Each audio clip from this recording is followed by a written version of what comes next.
Welcome to best story. एक युवक ने शादी के कुछ साल बाद पिता से कहा कि वह विदेश जाकर व्यापार करना चाहता है। पिता ने उसकी मंजूरी दे दी। युवक अपने माँ बाप और गर्भवती पत्नी को छोड़कर व्यापार करने विदेश चला गया। उसने विदेश में कड़ी मेहनत की और धन कमाया और वह बहुत अमीर सेठ बन गया। लगभग 15 वर्ष धन कमाने में बीत गए तो उसे वापस घर लौटने की इच्छा हुई। पत्नी को पत्र लिखकर उसने आने की सूचना दी और जहाज में बैठ गया। वह सेठ कुछ दिनों बाद अपने नगर पहुंचा। नगर के एक चौराहे पर ही उसने देखा कि एक व्यक्ति एक बोर्ड के साथ खड़ा था।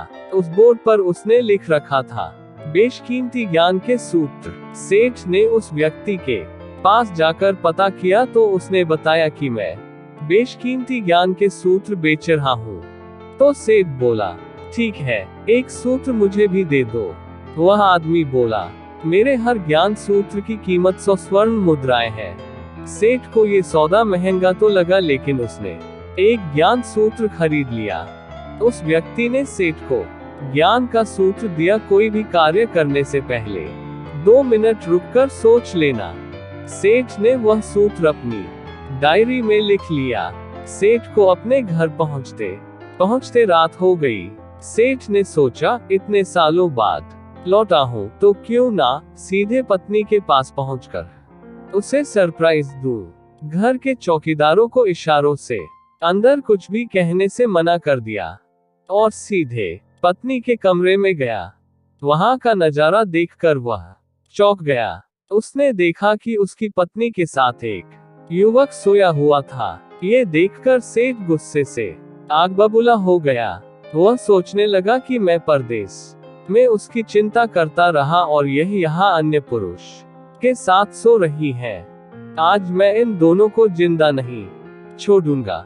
वह गुस्से से अपनी तलवार निकाल कर दोनों पर वार करने ही जा रहा था।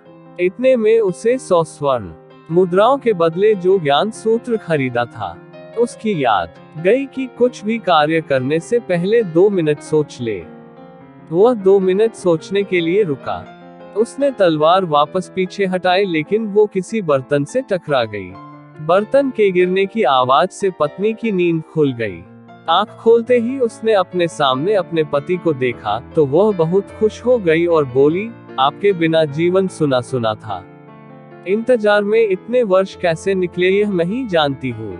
पत्नी ने इतना बोलकर पास सोए हुए युवक को उठाते हुए बोली, बेटा उठ जा, तेरे पिताजी आए हैं। युवक उठकर जैसे ही पिता को प्रणाम करने झुका तो माथे की पगड़ी सेठ के पैरों में गिर गई। उसके लंबे लंबे बाल बिखर गए।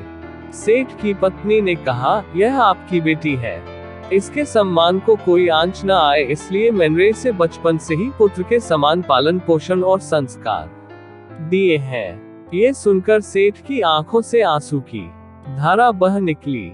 उसने पत्नी और बेटी को गले लगा लिया और सोचने लगा, यदि आज मैंने उस ज्ञान सूत्र पर अमल नहीं किया होता तो आवेश में आकर कितना अनर्थ हो जाता। मेरे हाथों से मेरा ही निर्दोष परिवार खत्म हो जाता।